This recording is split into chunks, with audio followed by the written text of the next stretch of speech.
Et pendant que les communicants de l'Élysée vivent dans leur monde parallèle, la réalité.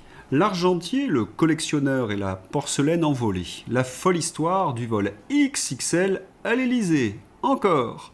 L'argentier de l'Élysée est soupçonné d'avoir extrait une centaine d'assiettes, tasses et autres objets classés pour les revendre à un jeune homme féru de porcelaine.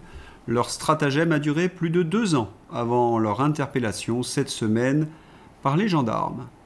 Remarquez que les voleurs pourront, pour se défendre, toujours dire « Bah, tout le monde fait cela, à l'Élysée, il y en a même qui puisent dans la caisse des pièces jaunes. » On n'en peut plus vraiment de ces deux-là.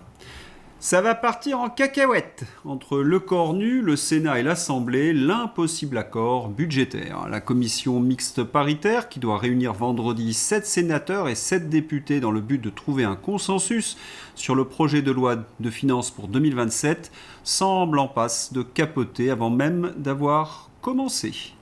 C'est simple, rien ne marche sous Macron. Crise budgétaire donc, crise de confiance, crise démocratique, crise de l'état de droit, mais crise à l'hôpital, crise au sein de l'éducation nationale, crise agricole, et on pourrait continuer la liste indéfiniment. Macron fait perdre son temps à la France entière.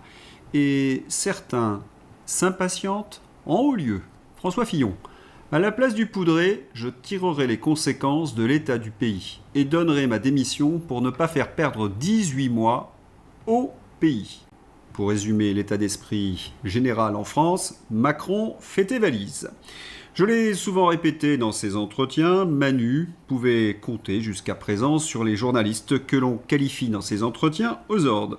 Mais voilà, la crise a également frappé le service public avec la commission parlementaire. Le rapporteur, vous le connaissez, j'en ai parlé hier, Charles Aloncle.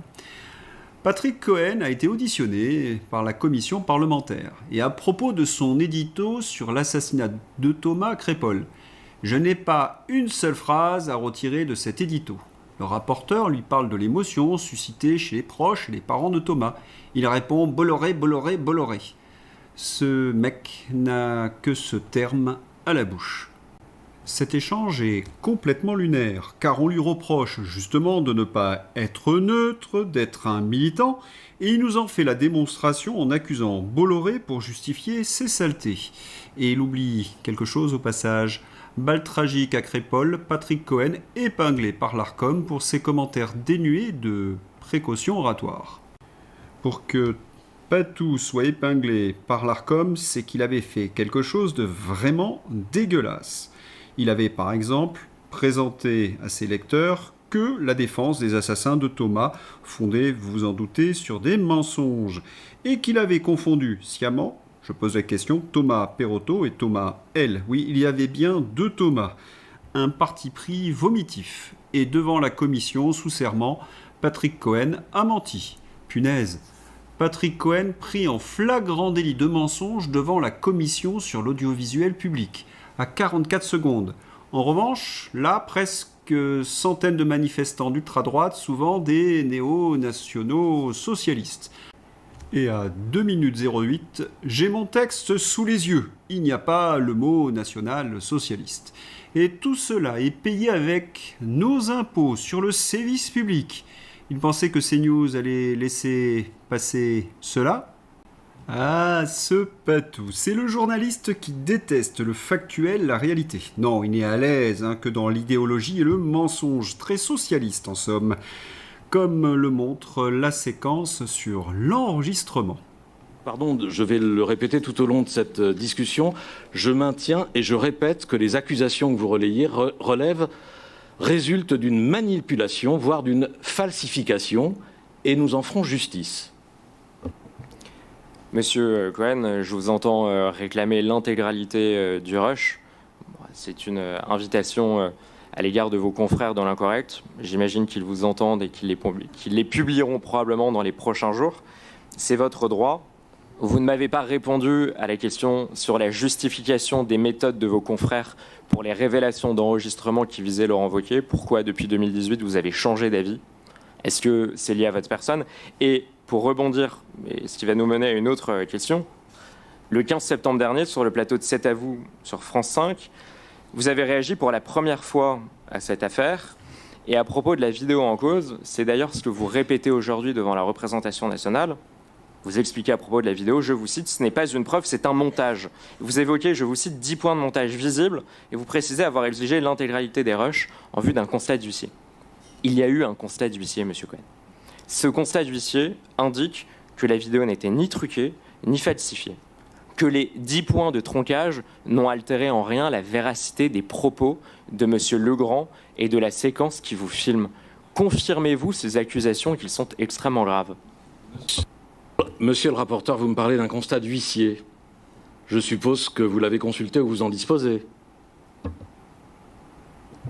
Monsieur Cohen, je vous pose les questions. Je me permets de vous demander de me répondre.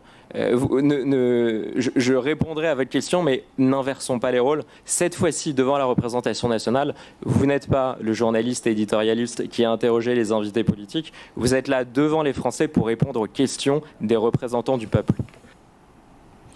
Allez, on va faire plaisir à Patou. Le voilà, ce document qu'il demande. Ce constat d'huissier a été publié dans l'Incorrect et la presse l'a repris. Il a été reconnu.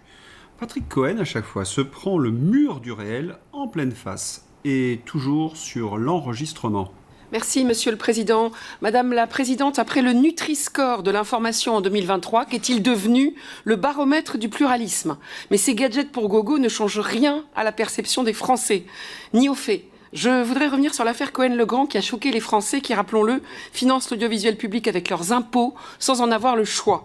Vous nous dites, lors de cette réunion stratégique entre Patrick Cohen, Thomas Legrand et 2 responsables du Parti socialiste, Thomas Legrand n'était pas sous contrat avec France Inter. Or, son contrat a été suspendu en août 2025.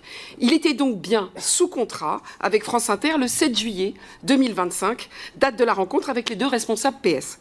Puis vous nous dites, Patrick Cohen n'a rien dit. Faux. D'une part, alors que Thomas Legrand le prend nommément à partie, l'implique dans cette phrase aux conséquences graves « Nous, on fait ce qu'il faut pour Dati », Patrick et moi, il ne nie pas. Il ne dit pas « Mais qu'est-ce que tu racontes ?» D'autre part, surtout, il prend bien la parole dans le cadre de sa contribution au retour de la gauche au pouvoir en 2027. Sur Glucksmann, oui, mais avec un score tout mouillé de 32,33%, ce sont les propos de Cohen. Puis plus tard, le RN, ils ont tout faux, Retailleau, Dati, ils sont dans le faux, et il préconise Laurent Berger à Matignon. Nous ne sommes pas dupes, il parle, il acquiesce, il participe. Ni moi ni les Français ne sommes dupes. Pouvez-vous me répondre précisément à ce sujet ? Le faux témoignage sous serment devant une commission parlementaire est passible de 5 ans d'emprisonnement, 75 000 € d'amende et interdiction d'exercer une fonction publique. Les délits révélés sont si nombreux que l'audiovisuel public paraît être une association de malfaiteurs. Et ce qui apparaît au grand jour dans cette commission, c'est que ces socialistes n'acceptent plus même la démocratie, cette commission parlementaire, et la transparence. Des mafieux piteux. Thomas Legrand, par exemple. Thomas Legrand a attaqué le député Charles Aloncle et a contesté la légitimité de la commission d'enquête. Il a directement été recadré par le député. Et comme ils sont acculés, ils sont prêts à tout. La députée socialiste Aïe Polian demande une réunion en urgence du bureau de l'Assemblée nationale afin de mettre fin à l'existence de la commission parlementaire sur l'audiovisuel public. La caste socialiste est en panique. Tout oser, et oui c'est ça. Chaque fois que la gauche, le camp du bien, est prise la main dans le sac ou en pleine magouille, elle invoque le complot d'extrême droite. Si les preuves sont décidément trop accablantes, exigez que les enquêteurs et les procédures soient suspendues. Il faut dire que le Parti socialiste joue très gros, la fin peut-être justement de cet État socialiste. Le député UDR Charles Aloncle, le héros du mois de décembre, va saisir le procureur de la République par article 40 pour des faits de détournement de fonds publics, de soupçons d'emploi fictif, de prise illégale d'intérêt ou de pacte de corruption. C'est totalement inédit. Pour conclure cette commission d'enquête, le mot de la fin avec Verity. Il ne manquerait plus que l'on découvre que France Télévisions finance le Parti socialiste.